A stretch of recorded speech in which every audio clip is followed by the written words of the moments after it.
we were talking about consciousness the other day. So there's some basic points that can be made.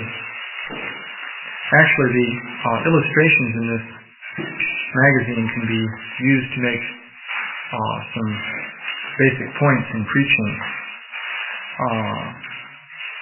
For example, there's this illustration showing the devotee up in L.A. I don't know if you can recognize him. You have to hold the picture back a ways. But the point of that picture is that in the modern scientific understanding of life and everything else within the material world is described in mathematical terms. So it's all reduced to numbers and geometrical elements. So you can imagine geometry, which you may have studied in high school, let's say. You have points and then you have lines connecting them. So from points and lines you can put together a complicated figure if you like. For example, just by putting together triangles and squares and so on, you could make a picture of a human being. And you could get more detail by making the triangles that you used smaller, so that when you stood back from it, it would look very much like a human being. Well, in modern science, the idea is that that's what a human being really is. Nothing more than that. All you have to do is add dynamics or movement. So you have to get the points to move. So the scientists have laws telling how the points move, and they call these the laws of physics. So the basic idea, though, in modern science is that a living being, or anything material, because they regard living beings as being material, is just like a geometrical figure that moves. So there's nothing more to it than that. So in this picture, we took this fellow and we computerized him. Actually, there's a place near the temple in Los Angeles where you can computerize any photograph. So all it does is replace the curves by squares, just to give the idea that this thing is just a mathematical figure. But then we also showed the picture of what this fellow is thinking about here. Of course, what he's thinking about is a little bit mundane. But the point is, though, that even a mundane thought or a mundane conscious perception is something that is completely non-mathematical. It is different from a figure made of points and lines. It doesn't matter how many points and lines you have. Obviously, if you just have a few points and lines, like say 4 or 5 triangles on a piece of paper, no one is going to think that that corresponds to experience of an individual being or conscious awareness. But say you have 10 billion points and lines. Well, why is that any different? You just have more points and more lines, that's all. So why should there be consciousness associated with that? Well, in the beginning of the scientific age, as it's called, people were quite aware of this issue. Galileo, for example, was thinking about it, and Descartes erected a whole philosophy which came to be known as Cartesian dualism. And he said that, in fact, consciousness is one thing, and matter is something quite different. And his idea is that we can explain matter in terms of geometry, that is, in terms of points and lines and so forth. His idea is that the main property of matter is position and extension in space, that is, it has shape and it has position. So you can describe it using geometry. And as far as he was concerned, material objects were geometrical figures. That was the essence of them. But he admitted that consciousness and mind was something different. So he spoke of 2 things. One he called res extensa. That means matter which can be extended in space. and the other was res cogitans, or cogitans. And that's the mind substance, which has the power that it thinks, it feels, it has will, and so forth. So, as far as Descartes' understanding went, this mind substance was totally different from matter. So, he proposed that the mind is distinct from the body, and somehow or other the mind interacts with the body, so that when the mind wills something, then the body moves. And on the other hand, when the body picks up something through the senses, then the mind perceives that. So there has to be a two-way link between them. So this was Descartes' idea. So the trouble with this was that, number one, he couldn't explain what the link was. Because to Descartes, mind was one thing, matter was something completely different. So how could there be a connection between the two? He didn't explain what that was. And the other thing was that scientists proceeded to have great success understanding matter in terms of geometry and so forth. But they never made any progress understanding this mind substance. They couldn't see it, they couldn't dissect it, they couldn't pry it apart using electron beams or chemical reagents or anything like that. In fact, they couldn't do anything with it. So finally, they just rejected it. And they said, well, this so-called mind substance that Descartes is talking about is unreal. It's just a figment of the imagination. Wait a minute, what do you mean of the imagination? Well, it's a figment of the movement of the different parts of the body in space. We'll put it that way. So, they rejected mind and consciousness. And that has been the situation down to the present day. So what they present to us as a picture of the living being, you can think of as just a bunch of triangles and squares and so forth. Just a big geometrical figure. So certainly they've left something out. And that's the basic point we want to make.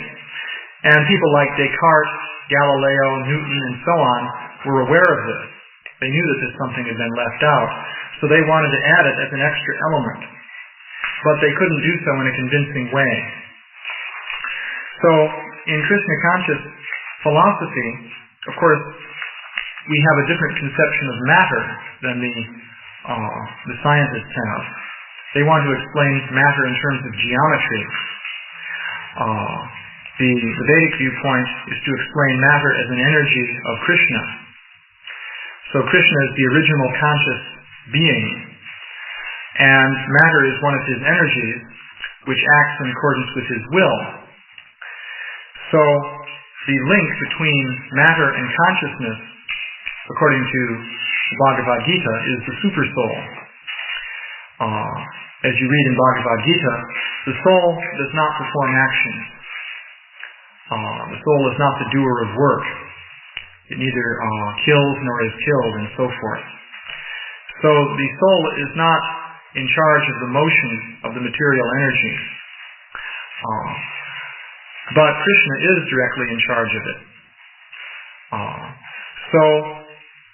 And the soul is accompanied within the heart by the supersoul, who is controlling the material apparatus. Actually, the material body is described as yantra rudani maya ya. So that's a machine. Yantra is a machine made of the material energy. So this material energy is directly under the control of the supersoul, and the soul essentially is just going along for the ride.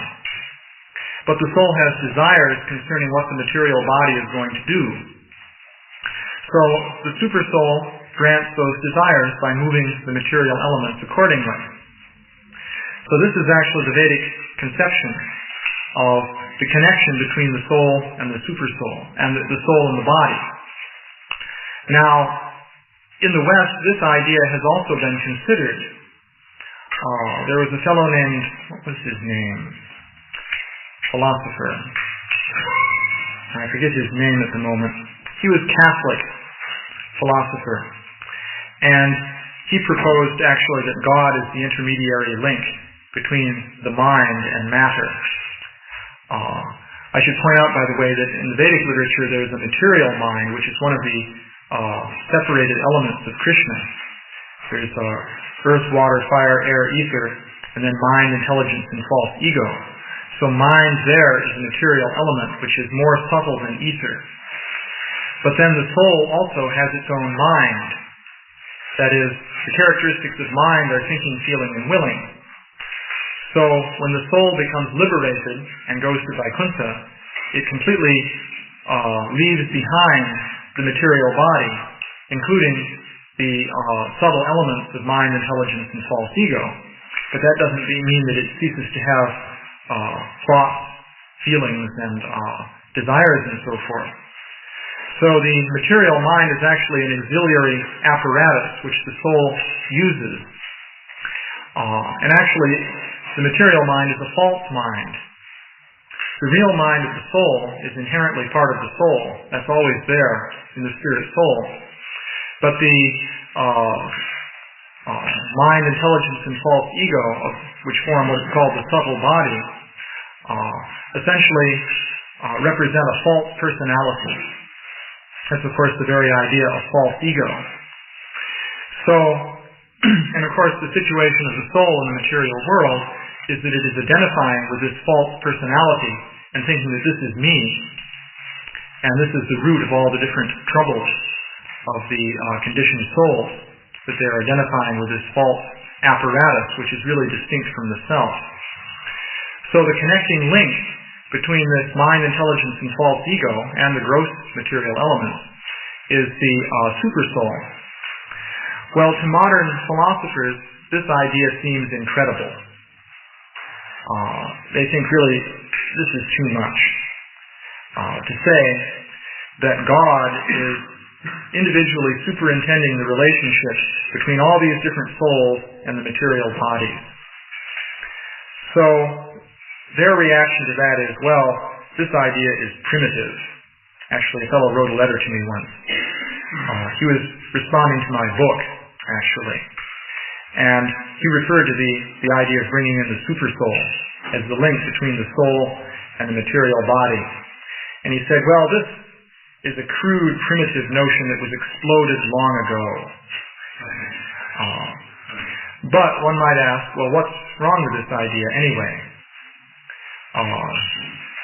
Why couldn't it be that God is present everywhere and is controlling the material elements? That's always been the idea of God, which has been presented in different religions. It's been said that God is omniscient and omnipotent. So that means omniscient means that God knows everything, and omnipotent means that God has power over everything. So why couldn't it be then that God is actually accompanying each individual being and controlling the material elements of that living being's body in accordance with his desires? So that is possible. But there is a tendency in the modern day and age to find, well, let's say, a basic tendency of atheism, according to which it's really hard to believe that God really could be so powerful. I was reading, in fact, the other day, some of the arguments made by a fellow named Paul Davies, who's a British physicist. He wrote a book entitled God and the New Physics, in which he proposed to shed much light on religion using the insights of modern physics. His idea is that the religious people never could really tell us anything about religion, about God and so forth, because they're just mired in the muck of superstition and crude animistic thinking. But science will be able to clarify all these issues. So he was discussing the question of whether God is within time or whether God is outside of time. And so he said, well, if God is within time, that means essentially God is subjected to the conditions of the material energy. And if there's a creation of the world at one point and a destruction at another point, then that means that God's position is also unstable, because God is within time, and when the final annihilation comes, then God gets annihilated also. This is how he was arguing. So he said, well, surely we can't imagine that God is within time. On the other hand, some Christian theologians would like to say that God is outside of time. But if God is outside of time, then God cannot be a person. Why? Well, to be a person, you have to be able to think and to speak and to act and so forth. That's certainly our conception of what it means to be a person. But thinking and acting requires time. Can you conceive of an action that doesn't take time? Can you conceive of thinking without passage of time? So certainly, something that is outside of time cannot have thought. It cannot act.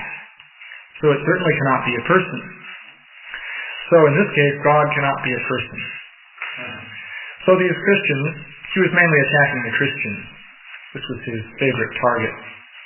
This is because he was a British scientist, and they still have that Anglican church there. Actually, it was interesting. In England, you can still see people wearing robes walking around in the streets, other than Hare Krishnas, that is. But mostly they're totally impersonalists. So this was his argument. However, actually, he had a complete misconception of what it means to be outside of time. See, we also say that God is outside of time. That's what the word transcendental means, actually. But that being outside of time doesn't mean that one is in a sort of timeless void in which nothing happens.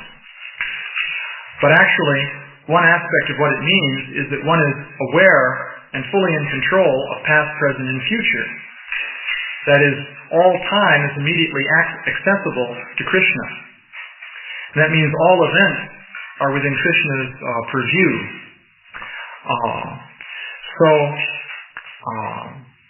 An analogy one can make is if you have a bowl of water, the bowl contains the water. So you can certainly say the bowl is outside of the water. You couldn't say the bowl was inside the water, certainly. It's outside of it, yet it contains it. So similarly, everything is contained within Krishna, and that includes not only all of space, but all of time, past, present, and future. I was saying the other day how everything within the universe is within Krishna. So that doesn't just mean space. It's not that everything is within Krishna at this particular time, and then there's a later time in which everything is different, and that's also within Krishna. It's not exactly like that. But the whole space-time situation is within Krishna. He has total access to all events in the past, the present, and the future. Of course, according to the Vedic literature, there are even great sages who have at least limited access to past, present, and future. For example, Narada Muni, we see, can see the past, the present, and the future. And he would go to Krishna and describe various events that were going to happen, because he could just directly see them, and so forth. So, the main problem that was a stumbling block to this Paul Davies was that he really couldn't imagine that you could have a being who is actually conscious of everything at all times and in all places. That was simply beyond his conception. So that meant that if God was outside of time, God had to be in a state of sort of null and void in which nothing is happening. Actually, this is also the problem that the Mayavadis face, because the Mayavadis have grasped one basic idea about the nature of God, and that is that God has perfect unity, because they realize that if God is split up into parts, then you have relativity within God, so God couldn't be absolute. So they therefore understand that God must be one. But because they have a limited material conception based on, as Srila Prabhupada says, a poor fund of knowledge. They think that if God must be one, then that one must be essentially zero. Because imagine something that has variety in it. If we imagine something that has variety, then it's made of different parts. So it doesn't have oneness then, because there are different parts. So how to get more oneness? Well, if you reduce the number of parts, you come closer to oneness. In the sense that 3 is closer to 1 than 10, right? And 2 is even closer. So you just reduce down the number of parts until finally you reduce them down to just one part. But then what do you have? Well, essentially you have a point. If you have 2 points, then you've still got duality. So you reduce it down to 1 point. But then even the idea of a point involves the idea there's the point and there's the space outside of the point. So you've still got duality. So eliminate the space outside of the point also. And then you come to the Mayavadi conception of what God is. Essentially you have nothing. And that's the Mayavadi conception. So they go from unity to nothing. But the conception in the philosophy of Krishna consciousness, as presented by Lord Chaitanya, is Achintya Bheda Bheda Tattva. So God is one, but He includes everything. So the idea is that outside of everything, and including everything, there's perfect unity. So that means that Krishna has a state of consciousness in which Krishna is actually simultaneously aware of everything. And He's simultaneously in control of everything. And if you think how many things there are just within a small volume of space in this world, you can see how vast that consciousness must be. So that's actual omnipotence. But the people of atheistic inclination just can't grasp an idea like that. That's just too much. So anyway, but if Krishna is so all-powerful, then it's perfectly plausible that the Supersoul could be acting as the link between each individual's mind and his body. That is, his actual conscious self, the soul, not the material mind, and the physical body, which includes the material mind. So that's perfectly plausible. And also, it opens up empirical possibilities. Because one thing the scientists are always fond of saying is that in religion you just have to have blind faith. You can't verify anything. Nothing is testable. You merely find some statements in a scripture, and either you believe them or you don't. So some people have faith in these statements, and other people don't have faith in them, but nobody really knows because you can't put it to the test.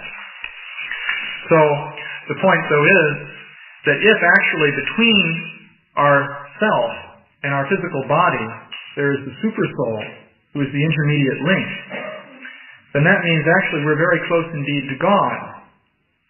So why can't we see the Supersoul? Well, the Vedic literature provides an explanation for why we don't see the Supersoul. And the explanation is that this is not a permanent or inevitable state of affairs, but actually we don't see the Supersoul because we're so preoccupied with the conditions going on within the body, of which the Supersoul is informing us. So there's that example from the Upanishads of the 2 birds in the tree, with the one bird being so busy eating the fruits of the tree that it doesn't notice the other witness bird which is sitting next to it. But it could notice if only it could pause for a moment from eating the fruits of the tree. So there's the whole process of yoga, which is intended to reestablish the link, which is actually always there, but which is forgotten, between the individual soul and the Supersoul. So this idea of the link between the body and the soul leads naturally to the idea that such a thing as yoga could be possible. It becomes a plausible idea. Now, in order to see if there's really something to it or not, you have to put it to the test. So there are various processes of yoga, and in this age the process of bhakti yoga is actually practical for most conditioned human beings. There are other bona fide practices of yoga also, but of course our teachings tell us that these are not really practical for most people. Maybe for some people it's possible to practice Ashtanga yoga or something like that. But for most people it's just out of the question. And actually it's a slower process anyway than bhakti.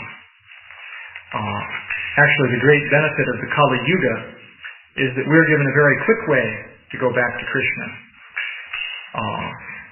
Whereas in, say, Satya Yuga, we would have much greater spiritual qualification, very long lifespan, a mind very much situated in the mode of goodness and so on, but then we wouldn't be given such a quick way. We'd have to take a much slower route. So we learn that even, for example, Dhruva Maharaj, who actually was able to see Lord Vishnu after 6 months of meditation, still had to wait 36,000 years before he went back to Godhead. So that's quite a long time from our standpoint. It's actually possible in this age to go back to Godhead in a matter of a short human lifespan of the kind that exists today. Just a few short decades, or even shorter than that. So, this possibility of bhakti yoga and of yoga in general is opened up by the nature of the relation between the mind and the body. So all these different things are linked together. So, let's see. I'll go through some of these pictures here also. There's this picture of this machine. Oh, you had a question? When you were speaking, nowadays when scientists come up with something that they're not going to explain, they say, well, we're working on it. Yeah. So why wasn't it possible back in the time of Descartes to separate mind and consciousness from matter? Why wouldn't it be accepted, or why wasn't it acceptable to say, well, we're working on it. We understand the difference between mind and matter. We don't understand it right away, but we're working on it. Well, one basic reason for that is that nobody knew how to work on it. You see, when the scientists say we're working on it, they usually have in mind some specific program of research. It may be that what they're doing is completely futile, but at least they have in mind that if we do like this, then we'll make progress. So if someone wants to explain life in terms of chemistry, then he can say he's working on it because in the laboratory he's taking cells and dissolving them in acid and putting the remains through a chromatography column and doing so many different things. Actually, no one has come even close to understanding a cell fully in terms of chemistry. It's a very daunting task. All kinds of complicated things are going on in a cell that no one has even begun to understand. We'll discuss that later on. That's the next article, Life and Chemicals, in here. But nonetheless, they can say they're making progress because there's something they can do with their hands, basically. They can go into the chemistry lab and start, put on their lab coat, and start pouring things into beakers and titrating them and doing all kinds of things. So, but when it comes to studying mind, this Cartesian mind element, what do you do? Well, it's the fact that people tried to perform introspection to figure out the mind. But actually all they did was speculate. And so for years people churned out various far-out speculations. But other people said, well, look, this is all just gobbledygook anyway. What's the use of it? So finally, after 100 years or so, a couple hundred years, people began to get tired of this. So then the analytical philosophers came along. And the whole objective of analytical philosophy is to take everything that every other philosopher throughout history has said and completely tear it to shreds. with the result that you're left with absolutely nothing. So that's what the analytical philosophers do. So that got going very strongly in the beginning of the 20th century. And it's still basically what goes on in philosophy. Philosophers will say, metaphysics is completely useless. You can't make any progress with it. Our duty as philosophers is simply to explain the proper usage of words.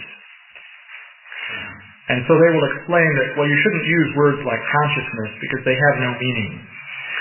You should only use words that refer to patterns in our sense perceptions. And as a matter of fact, patterns in our sense perceptions of laboratory equipment used by scientists. Those are the only sense perceptions that we will allow. Your body primarily is the super soul, and someone wrote back and said, and this has exploded back along with your idea of the flat. How do they present that I didn't explode? Well, the basic argument they make is this is simply incredible and unbelievable, and there's no evidence for it.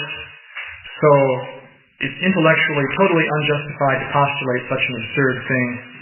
We should try and find a simple explanation that's within our range of experience. You see, the scientists have some standards that they use in judging explanations. Their idea is that an explanation should stick as close as possible to the fact. And it shouldn't introduce extraneous elements, especially far-out elements, things that are really beyond our ordinary experience. And they have what they call Occam's razor. And the principle of Occam's razor is that if you explain something, you should have the minimum number of independent theoretical elements needed to provide an explanation. So they will say then that if you propose that just to explain the act of my picking up this cup, that I have to bring in an omnipotent God who's aware of all time and space and so on and so forth, and who has materially impossible properties of being simultaneously everywhere, etc., then that is simply bizarre. That is fantastic. It is utterly unjustifiable. A scientific explanation should deal with things that are within our experience. If I want to explain what happens when I pick up this cup, then I should generalize to a small extent from the experience we have in investigating what goes on within the body. Now, the things that go on within the body are limited in time and space. They involve small amounts of energy, and they involve material things. So therefore, in order to explain this, we should limit ourselves to this realm. Otherwise, we're engaged in wild speculation. And scientists totally reject wild speculation. Scientists are simply interested in the objective pursuit of truth. So they are essentially opposing the process of religion, in which for many years people were enslaved by these bizarre, completely unverifiable concepts, which were rammed down their throat by a caste of priests who exploited society and so forth on this basis. So science is liberating us from the effects of wild speculation which is untestable. In science, we only deal with things which we can test and measure, and thus we can be relatively certain that we're dealing with sound ideas and reliable concepts. So we therefore totally reject this idea of a God who's present everywhere and so forth. So that's how they deal with it. However, as I was pointing out, first of all, why couldn't it be like that? Because they're speculating that it's not like that. And then they proceed to speculate that the entire universe is a material machine. And that involves going far beyond their own experience and making all kinds of unjustifiable steps. So, and then the additional point is of course, that consciousness is something which is undeniably real, and they have no explanation for it. And yet they go right ahead and try and explain everything without mentioning consciousness. Because you'll find no place in the Big Bang Theory for consciousness, for example, or Darwin's theory of evolution, and so on. And finally, the idea of the supersoul as the connecting link between mind and matter leads to empirical consequences, because it means yoga is possible. And to find out whether there's something in yoga or not, you just have to test it. By just sitting and arguing, you can't prove that there's really something substantial to yoga. Likewise, by sitting and arguing, you can't prove that there's something substantial, say, to chemistry. Unless you perform chemical experiments, how can you know that the stories about bonding of hydrogen molecules and so forth have any reality to them? Someone could go on and on talking about energy shells, orbitals, valence bonds, and so on and so forth, but it's all just storytelling unless you can actually perform some experiments. So the same thing is true with yoga. There's a system there, and that system actually has existed for a very long time, and you can put it to the test. So this idea, though, the important point to make is that in any system that you can test, there have to be basic ideas. For example, in chemistry, there are basic ideas. If you didn't have the idea of atoms and molecules and bonds and so forth, you wouldn't be able to think about experiments that you perform in chemistry. None of the experiments would make any sense. Because how would you visualize what was happening when you mix such and such together and it changes from blue to green or something?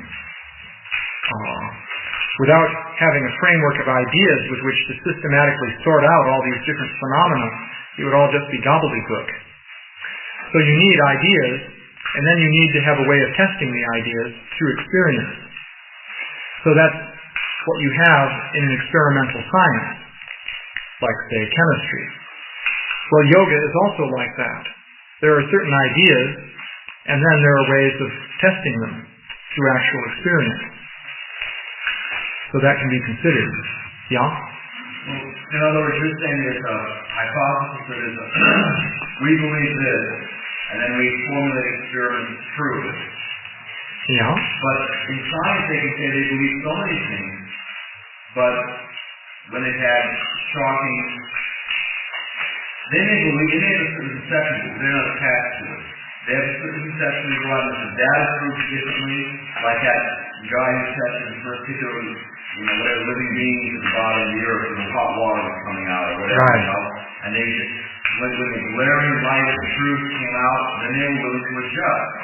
Right. The tendency in religion is that you just have a set dogma, and you just exclude everything outside of that.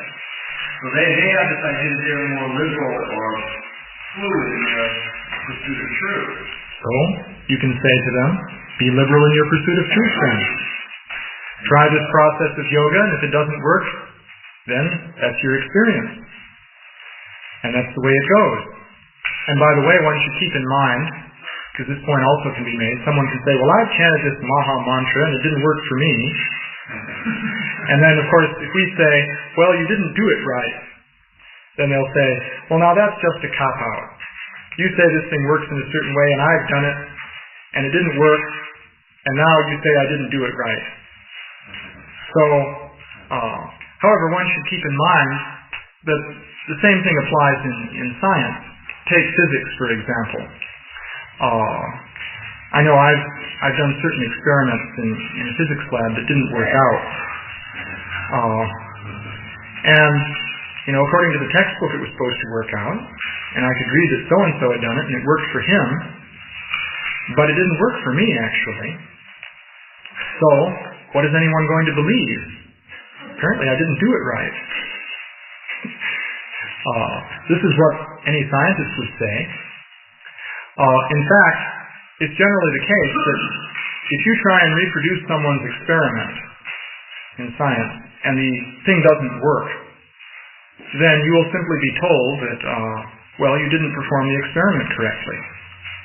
You cannot overthrow a modern theory of science by doing an experiment and having it not work.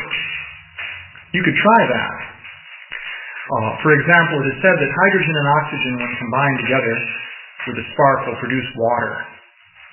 So suppose I did this and somehow it didn't work. Of course, that's a pretty easy one. It's hard to prevent that one from working, but well, I can give you one that easily would fail to work. There's the method used to detect the charge of an electron. Here's what they do. You take a capacitor with two plates with an electric charge difference, potential across them. And you spray between the two plates some fine droplets of oil. And the idea is that they develop an electric charge naturally, static electricity. And so through a microscope, you look at the very tiny droplets, and you'll see that depending on their charge, they're moving at different speeds toward the positive plate. Let's say that it has a negative charge, so it's moving towards the positive plate. So the idea here is that if one droplet has n electrons, it'll be moving at a certain speed. And if an electron jumps off, it will suddenly change speed and move at a different speed. Then if you know the viscosity of the air and the law governing how fast a little droplet of a given radius moves through air of that viscosity, and you can measure the radius of the droplet with your microscope using fine little crosshairs that are there. And you can measure the speed of the droplet, and you know the voltage difference, and you observe the change in speed. With all that data, you can calculate the charge on that one electron that jumped off. So people do this experiment, and that's how they measure the charge on an electron. Now, there are many ways in which this experiment can fail. And practically, if you do it, you can go blind, squinting through these crosshairs. I never did it, but I knew a physics student that was a friend of mine who was trying to do that experiment. He had to do it at midnight because it turns out that slight vibrations produced by traffic on the street outside will make everything dance up and down within the apparatus, so that it ruins everything. So doing an experiment like that, it's easy to fail to get the desired result. So actually the experiments one has to do to become Krishna conscious are pretty delicate experiments. They're not easy either when it comes down to it. So it's possible to do the thing incorrectly. But with that caveat, as they say, with that warning, we do say that you can approach the thing empirically and see if it works or not. Go right ahead. Take the scientific viewpoint. Why not? We don't say that we're presenting a certain dogma. Now, our position is you have to accept this dogma and believe it with faith, and if you don't, you're going to go to hell. You know, there's a certain school of religious preaching that goes like that. And everyone, therefore, tends to think that that's what religion is. That, okay, here's the dogma. Now, your duty is to believe it. But if you don't, you'll burn. So, and if you do, you'll go to heaven. And that's part of what you have to believe. Actually, our doctrine is that if you believe that you'll go to heaven, then because you believe that, you'll go to heaven. At least if you believe that Jesus Christ will take you there. But that's not actually the approach to religion of the devotees, actually. The idea is actually to become Krishna conscious in this lifetime. So that means to perform the experiment. And if it doesn't work, well, it doesn't work. And that's the risk you take with science. And you can't prove to anybody before you do an experiment that it's definitely going to work. How could you prove that? All you can do is perform the experiment. That's true in science, isn't it? So if someone wants to say that he's scientific, then he has to be willing to perform an experiment that just might not work for him. Because that's the way it is in science. Of course, they'll say this is pretty well time-tested. There's a long history of practical, positive experience with it. And scientists will say, look, we really believe that such and such is true because we've performed 10,000 experiments and it's worked every time. For example, take quantum mechanics. A scientist may say sometimes that we're very objective, and the moment we find one fact that disagrees with our theory, we're immediately ready to throw it out. And we don't believe anything, because we know that belief is inappropriate. We merely tentatively consider possibilities. Well, that's not what happens in practice. Actually, scientists believe in their theories. They believe in their theories just as much as any Baptist believes that he's saved by Jesus. If you talk to a physicist and try to find out whether he believes in, say, the Schrödinger picture of a hydrogen atom or not, he believes it. Definitely. So therefore, it's also not inappropriate to believe in things. At least a scientist can't rule that out. That is, if he says, look, you Hare Krishna devotees, like other religionists, are completely irrational because you believe in these various dogmas, whereas we scientists know that belief is something to be rejected. Well, that's simply not true, because scientists do believe in the different things that appear in their theories. Nowadays, many scientists have managed to talk themselves into believing the Big Bang Theory. And that's actually incredible. They actually believe it. And if you consider how shaky the Big Bang Theory is, it's just like a house made of straws, with one straw balancing on top of the other, practically. But they believe it. So anyway, yeah? In your discussion, the point's been raised several times, the tendency of believing scientists to reject at will any kind of evidence or experiments that doesn't necessarily fit with what's on the Big Bang wagon now. So, and it seems to me that they're actually the acharyas of hypocrisy too. So what are we supposed to do? I mean, what's the goal of BI? In other words, it seems to me that there's going to be a certain percentage of scientists you're never going to be able to convince. The goal of BI is not to convince these hardline scientists who are going to be quite stubborn. They'll just go on thinking what they do. The goal is to make a presentation which can stand up to anything they say so that they can't tear it down and prevent us from reaching all the various students and so on who are being trained up in the universities and all the different people in various walks in life who believe in science and all the things that they are hearing from the scientists. In other words, why don't we go right now to the campuses and directly present our philosophy and so on a large scale? We're not doing it. We use various techniques like cooking classes to take advantage of the fact that people like to eat, and that's good. It's a good strategy, and prasadam is spiritual. But why don't we go and simply present our philosophy and convince people of that? Well, right now we're not prepared to do it. That's the practical fact. Why is that? Because the moment we do it, certain people are going to come along and tear it all to pieces. And the people who listen are mainly going to agree that, yes, the position of these Hare Krishna devotees has been torn to pieces. So therefore, we don't even try to do that at the present time.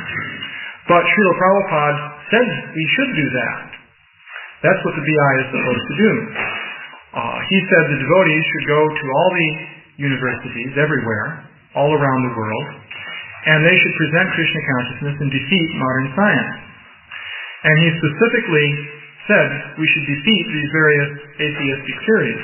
That's why I quoted all those things that Srila Prabhupada was saying at the beginning of these classes. He said, you should go and you should prove that Darwin is wrong. Now you might say, now Darwin's theory of evolution is all material. As devotees, why are we concerned with this material thing? Why don't we just teach them about Krishna? Well, the answer is that they're not going to believe anything about Krishna unless you relieve them of certain material misconceptions. They'll just blaspheme Krishna, as a matter of fact. So Srila Prabhupada actually said at one point, our worship of Radha Krishna is our private affair. Publicly we have to defeat this theory. He was talking about Darwin. So he said that. So, of course the point is, we're going to present Krishna consciousness, but we have to defeat the atheistic theories. And the purpose of doing that is not to convince the hardline atheists, because nothing will convince them, simply because they're not rational. People who really believe something are not rational, and people who have a demonic tendency to reject God and to be envious of God are actually fundamentally irrational. You can take the example from the Bhagavatam of Hiranyakasipu. He's a very interesting case, because Hiranyakasipu, after the death of his brother Hiranyaksha, gave all these elaborate presentations of Vedic philosophy. He was teaching how the soul is immortal and so on and so forth. So he clearly had a very deep understanding of Vedic philosophy. But then he turned around and talked about how he was going to cut off the head of Vishnu and drink his blood, and thus please his brother Hiranyaksha, who was so fond of drinking blood. That's what Hiranyakasipu proposed to do. So, how in the world could you think that you could cut off the head of Vishnu? I mean, he had very deep knowledge of the Vedic philosophy, so how could he think that? So the point is, he said something at that point which was totally irrational. It didn't make any sense. And yet Hiranyakasipu was very intelligent. He wasn't stupid. He was intelligent enough to rule the entire universe, which takes a bit of intelligence. So, one will never convince people who really don't want to be convinced. But the idea is to prevent them from training up all the innocent people who could go one way or the other in this atheistic mode of thought. And you should notice that the acharyas of the Krishna consciousness movement in India for centuries have also done this according to the time and circumstances in which they existed. Of course, Darwin's theory wasn't there in India a few hundred years ago, but there was the Mayavadi philosophy of Shankaracharya, which is a very powerful materialistic philosophy. So the great Vaishnava acharyas spent a great deal of time and effort attacking the Mayavadi philosophy. Ramanujacharya, Madhvacharya, then of course Chaitanya Mahaprabhu, Jiva Goswami, and so on. And then so many other great acharyas went to great efforts to defeat the Mayavadi philosophy. So the point was, why should they do that? Well, because otherwise the Mayavadis would just defeat the Vaishnavas. Then everyone would simply be Mayavadis. And then all those people will be lost. They'll just get the benediction of Mayavadi philosophy. So similarly, we have to save people from the benediction of modern scientific materialism. And to do that, we have to defeat the theories. Not that we're going to convince the hardline scientists. They'll never be convinced. But we can convince the innocent people. And that's the whole point.